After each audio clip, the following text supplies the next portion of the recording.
पेल्जर के आज के एपिसोड में स्वागत है। एक बार फिर मैं सैयद अहमद अली साहब आपका शुक्रिया अदा करता हूँ कि आप आज फिर यहाँ पे तशरीफ़ लाए। हम JTA हर साल जामिया के नीडी और मेरिटोरियस स्टूडेंट्स को स्कॉलरशिप देता है। मैं अपने तमाम टीचर्स का बहुत शुक्रगुज़ार हूँ जो इस हेड में कंट्रीब्यूट करते हैं।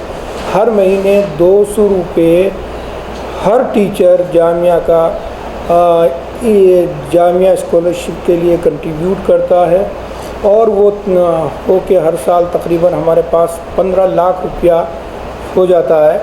ये पिछले साल से हमने इस अमाउंट को बढ़ाया है। इससे पहले 100 रुपये पर टीचर कंट्रीब्यूट करता था, क्योंकि बच्चों की तादाद भी बढ़ रही थी और ज़रूरत भी ज़्यादा आ रही थी। एप्लीकेशन हमें बहुत ज़्यादा रिसीव होने लगी थी, तो हमने अपनी जनरल बॉडी में टीचर से रिक्वेस्ट की और उस पर सभी टीचर्स ने इस अमाउंट को डबल कर दिया। तो अब हमारे पास इस हेड में 15 लाख रुपया रहता है जो हम बच्चों को देते हैं स्कॉलरशिप। शायद ही कोई ऐसी टीचर्स एसोसिएशन हो कि जो इस तरह का अपने स्टूडेंट्स के लिए कोई रेगुलर बेसिस पे स्कॉलरशिप देती हो। तो ये सिलसिला जामिया टीचर्स एसोसिएशन में 2001 में शुरू हुआ था, जब उसके सेक्रेटरी प्रोफेसर इनायत ज़ैदी साहब थे। तो हम प्रोफेसर इनायत ज़ैदी साहब का इस मौके पे खुसूसन शुक्रिया अदा करते हैं कि जो उन्होंने एक ट्रेडिशन शुरू की थी वो आज तक कायम है और उससे बहुत बड़ी तादाद में बच्चों को मदद मिल रही है। मैं बच्चों से रिक्वेस्ट करूँगा कि वो अपनी पढ़ाई पे ध्यान दें और उम्मीद है उन्हें इस अमाउंट से जो भी थोड़ी बहुत मदद मिलेगी इंशाअल्लाह। और आगे भी हमें कोई ऐसा अगर किसी बच्चे को ज़रूरत होगी हम उसमें उनकी हेल्प करने के लिए हमेशा तैयार रहेंगे। कोई भी काम बड़ा नहीं होता अगर आपकी टीम अच्छी हो। अल्लाह का शुक्र है कि हमारी जो अभी मौजूदा JTA की टीम है वो बहुत ही स्ट्रॉन्ग है। हर एक बंदा डेडिकेटेड है, सेल्फलेसली काम करता है। प्रोफेसर माजिद जमील साहब, वाइस प्रेसिडेंट डॉक्टर नफीस अहमद साहब, और उसके अलावा जो दो टीम के हमने एक टीम कॉन्स्टिट्यूट की थी इसको अंजाम तक पहुंचाने के लिए, उसमें डॉक्टर मोहसिन अली और डॉक्टर मोहम्मद सलीम साहब, इनकी दिन रात की मेहनत है इसके अंदर। और हमारे एक स्टाफ मेंबर शाकिर साहब, वो उनका भी काफ़ी कंट्रीब्यूशन है इस ऑफ़िस के चलाने में भी और इस फेलोशिप को सक्सेसफुली डिसबर्स करने में भी। तो जैसा हमारे प्रेसिडेंट साहब ने आपको बता ही दिया है इसकी हिस्ट्री क्या रही है फेलोशिप की, और इसका ऑब्जेक्टिव ये है कि हम नीडी बच्चों को सपोर्ट करते हैं, उनको एजुकेशन ताकि आसानी से मिल सके, वो अपनी ज़रूरियात पूरी कर सकें। मौजूदा जो 2020-21 की जो फेलोशिप थी वो थोड़ी सी लेट हो गई पैंडेमिक की वजह से, मगर हमने फरवरी में इसका एडवर्टाइजमेंट निकाला, एप्लीकेशंस कॉल की, और मार्च में करीब हमने 15, 17, 18 इन डेट्स में ऑनलाइन इंटरव्यू किए। सारा का सारा काम ये पेपरलेस हुआ है और इसमें करीब जामिया के 150 टीचर्स ने जजेस ऑफ ज्यूरी की तरह काम किया और अलग अलग पैनल बनाकर बच्चों का सिलेक्शन हुआ। और सबसे अच्छी बात यह है कि जिस प्रोपोर्शन में किसी भी रीजन से फेलोशिप के लिए एप्लीकेशंस आई थी, उसी प्रोपोर्शन में बच्चों को वो दी भी गई हैं। हर एक स्टेट से इसके अंदर आप बच्चे देखेंगे और हर एक कास्ट से, क्रीड से, हर एक रिलीजन से। तो ये सब तरह के बच्चों को, ज़रूरतमंद बच्चे जो पढ़ने की ख्वाहिश रखते हैं, अच्छा करने की ख्वाहिश रखते हैं, उनको ये फेलोशिप दी गई है।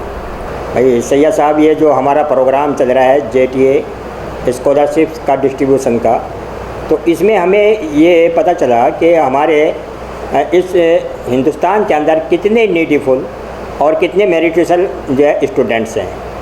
तो अब ये छोटा सा काम करने के बाद हमें ये महसूस हो रहा है कि भाई हमें जो है मतलब अपने कारोबार के साथ साथ हमें जो है बच्चों की ये भी तरबियत करनी है कि भाई उनका स्टेटस फाइनेंशियल क्या है, फाइनेंशियल पोजीशन उनकी कैसी है। अच्छा, जो बच्चे मेरिटोरियस होते हैं, मेहनती होते हैं, अगर उनको जो है पैसे की प्रॉब्लम या किसी भी चीज़ की प्रॉब्लम आ रही है, तो अगर हम जो है थोड़ी मेहनत करके टीचर हजरात या कोई भी XYZ टीचर की बात नहीं है, कोई भी हो, अगर ऐसे नीडीफुल बच्चों की देख के मालूम करके ये तो एक छोटा सा स्कॉलरशिप का हम लोगों ने जो है काम किया है। इसमें हमारे सेक्रेटरी साहब का रात दिन लग के इस महामारी के दौर में रात दिन लगे रहते थे बेचारे। अच्छा 11 बजे से शाम के 6-7 बजे तक यहीं लगे रहते थे। और इतना बड़ा काम 1400 लड़कों का इंटरव्यू ऑनलाइन होना बहुत बड़ी बात होती है ऐसे माहौल में।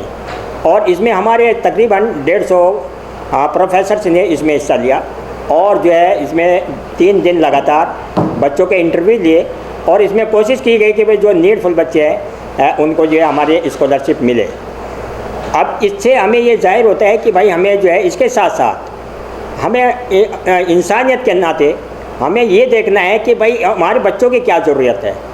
अच्छा जी, अगर हम इसमें कामयाब हो गए तो आप समझिए कि ये हमारा देश जो है बहुत आगे बढ़ेगा। अच्छा हमारे मतलब ये नौजवान बच्चे हमारे देश का उज्जवल भविष्य है। अगर हम इनको थोड़ा सा जो है हमदर्द के तौर पर इनको सपोर्ट कर देंगे तो उम्मीद है अल्लाह की ज़ात से कि ये हमारे बच्चे जो है बहुत आगे बढ़ेंगे और इंशाल्लाह हमारा देश बहुत आगे बढ़ेगा। Thank you very much, Pahli Nazar, to coming again to the JTA office in this pandemic time. We are thankful to you. I am thankful to President Majid Jamil Saab, Vice President Nafees Saab and Secretary Saab Irfan Qureshi Saab to trusting on me and giving me this opportunity to handle this affair of JTA scholarship. It was a very stupendous task. We conducted almost 3 days. 3 days we conducted more than 1400 students for this fellowship. And as the Irfan Saab said that it was completely paperless. Of course, he was the brainchild behind this, our Secretary Saab. He did everything. There was the software kind of thing where we can calculate the percentage, marks, everything. सो ये काफ़ी challenging काम था, लेकिन secretary साहब ने इसमें काफ़ी effort लगा कि इसको पेपरलेस किया उसके, और ये मेरिट और नीड्स के बेसिस पे हम लोगों ने डिसाइड किया। जैसा कि सेक्रेटरी साहब ने बताया कि इसमें मोर देन 150 ज्यूरी जो कि अपने ही हमारी यूनिवर्सिटी के हैं इसमें इन्वॉल्व थे और उन्होंने सुबह से लेकर के शाम तक बच्चों का इंटरव्यू करते रहे और हम सब उनको सुपरवाइज़ करते रहे, असिस्ट करते रहे। और इसके दौरान बेसिकली जब हम इंटरव्यू कर रहे थे तो हमें एक्चुअली ये पता चल रहा था कि कितनी नीडी बच्चे हैं और कई बारी हम लोग जो है ये डिसाइड करना बड़ा मुश्किल हो जाता था कि किसको दें किसको ना दें, बिकॉज़ जिस बच्चे को भी हमने इंटरव्यू लिया हमें उसमें से शायद बहुत कम ही ऐसा लगा जिनको नीड नहीं था। लेकिन चूँकि हमारे पास रिसोर्सेज लिमिटेड हैं और उस रिसोर्सेज को मद्देनज़र रखते हुए हमने जो है उसमें से best almost approximately more than 300 और अप्रॉक्सीमेटली 300 स्टूडेंट्स को हमने सेलेक्ट किया है। ये कोई बहुत बड़ा अमाउंट नहीं है, लेकिन ये एक छोटा अमाउंट उनके लिए बहुत बड़ा मायने रखता है। जैसे कि इंटरव्यू के दौरान हम लोगों ने कई बारी ये सब चीज़ें सुनी कि भाई हमने पूछा कि भाई इस पैसे से आप क्या करेंगे, तो किसी बच्चे ने कहा कि सर हमारे पास जो है मोबाइल नहीं है। तो हम लोगों को कई बारी बहुत शॉकिंग लगता था कि मोबाइल ख़रीदेंगे, लेकिन आज चूँकि पैंडेमिक में सारी चीज़ें मोबाइल से हो रही हैं, एक ही घर में 4-4 5-5 बच्चे पढ़ने वाले हैं, उनके पास डेटा नहीं है, स्टोरेज नहीं है। तो मतलब रोंगटे खड़े हो जाते थे उनके सवालों को, उनके जवाब को सुन कर के। बट हमने कोशिश की है कि जितने भी जो मेरिटोरियस और नीडी बच्चे थे उनको हम फुलफ़िल करें, उनको हम ये अवार्ड दे सकें, ये फेलोशिप दिया है हमने। और आगे भी कोशिश यही रहेगी कि हम इस तरह के बच्चों को सेलेक्ट कर करके कि उनको फेलोशिप देते रहें। और इसके अलावा भी JTA जो है ये तो ठीक है, एक पेपर पे भाई ठीक है JTA का एक फ़ंड है जिसको हम लोग यूज़ करते हैं। उसके अलावा भी हमारे बहुत सारे JTA के कलीग्स और दूसरे टीचर्स इंडिविजुअल लेवल पे भी स्टूडेंट्स की फ़ीस भर रहे होते हैं और उनको इनकरेज कर रहे होते हैं। उनको जहाँ कहीं भी पैसे की ज़रूरत होती है, we are doing all the time. That is the beauty of the Jamia basically. I have never seen such kind of a teacher and a student's relationship. I studied in JNU abroad also, but this is the unique relationship between teachers and students. They are supporting all the time. JTA scholarship जैसे जानते हैं कि अभी हमारे president साहब ने कहा कि हमारे इनायत ज़ैदी साहब जो प्रेसिडेंट थे, साबिका प्रेसिडेंट ऑफ JTA, उन्होंने शुरू की और बहुत ही नोबल कॉज है।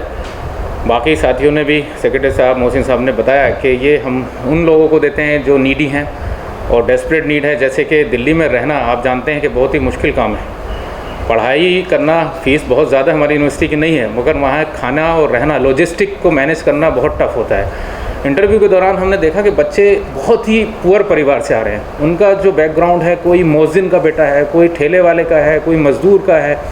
लिटरली अहमद साहब, हमारे आंखों में आंसू आ जाते थे जब उनके इंटरव्यू पे लेते थे। तो वो लोग किस तरीके से बेचारे यहाँ एफ़र्ट्स करके यूनिवर्सिटी, सेंट्रल यूनिवर्सिटी आप जानते हैं कि हमारी यूनिवर्सिटी माशाल्लाह नंबर 1 है इस वक्त, उसमें वो अपनी एस्पायरेशंस लेके आते हैं, अपने ख्वाब लेके आते हैं, अपने फैमिली को सपोर्ट करने के उनके बहुत सारे जज्बे हैं, वो लेके आते हैं। और यहाँ आके अगर खुदा ना खास्ता वो ड्रॉप हो जाएं, उनको कोर्स छोड़ना पड़े कि पैसे की कमी की वजह से वो कोर्स छोड़ दें, तो ये हमारे लिए एक बहुत चैलेंजिंग और बहुत ही गमगीन चीज़ है। इसको देखते हुए हमारी जामिया टीचर एसोसिएशन, जैसे हमारे प्रेसिडेंट, सेक्रेटरी साहब और बाकी हमारी पूरी टीम इस बात की कोशिश में लगे हम किस तरीके से इस स्कॉलरशिप को बढ़ाया जाए। तो अल्हम्दुलिल्लाह हमने पिछली बार ये चीज़ अपनी GBM में लेके गए, वहाँ हमने इसको डबल कराया और सब लोगों ने, हमारे करीब 750 टीचर हैं, उन्हें खुशी खुशी पूरा इसको डबल किया पैसा। अब उसके नतीजे हम 15 लाख के आसपास पैसे हम बांटते हैं और उन्हीं को देते हैं जो वाकई नीडी हैं। और नीडी ऐसे हैं कि इंटरव्यू में एक एक को काटना, जैसे सेक्रेटरी साहब और मोहसिन साहब ने कहा कि एक एक को काटना बड़ा मुश्किल है, किसको दें किसको ना दें। तो ये हमारे एक बहुत बड़ा पैनल था, जामिया के एलीट हमारे प्रोफेसर्स ने उसको इंटरव्यू किया, सबको शॉर्टलिस्ट किया और सेक्रेटरी साहब ने जो उसमें स्टैटिक्स अपनाई, क्योंकि सब ऑनलाइन करना था, ये बहुत ही अपने आप में एक चैलेंजिंग और रिमार्केबल चीज़ थी। इनक्रेडिबल मैं कहना चाहूँगा कि सेक्रेटरी साहब not only is a good leader but also it's a very good statistician and making the things online. The digital का ज़माना है, तो मैं उनको कहता हूँ डिजिटल मैन ऑफ जामिया। तो माशाल्लाह सारी चीज़ें हो गई हैं, बड़ा स्मूथली कंडक्ट होता चला गया। फिर धीरे धीरे हमने देखा कि अब क्योंकि अब देखा कोरोना इतना दूसरी लहर आ गई, तो बच्चों को बेचारों के मैसेज आ रहे थे, सेक्रेटरी साहब लगातार कम्युनिकेट कर रहे थे उनसे। तो अब जाके हम लोगों ने पैसे उनके अकाउंट में ट्रांसफ़र किए हैं, तो बहुत रिलैक्स हैं। पर्सनल थैंक यू आ रहे हैं उनके और बहुत टीयर भरे आंसू से उनके बेचारों के जेस्चर्स फील हो रहे हैं। तो बहुत अच्छा लग रहा है कि हम अगर एक भी स्टूडेंट को ड्रॉप आउट होने से बचा लें तो हमारे लिए ये छोटा सा कंट्रीब्यूशन होगा। अगले एपिसोड में आपसे फिर मुलाकात होगी, तब तक इंतज़ार कीजिए हमारे नेक्स्ट एपिसोड का। देखते रहिए पहली नज़र एक्सप्रेस न्यूज़।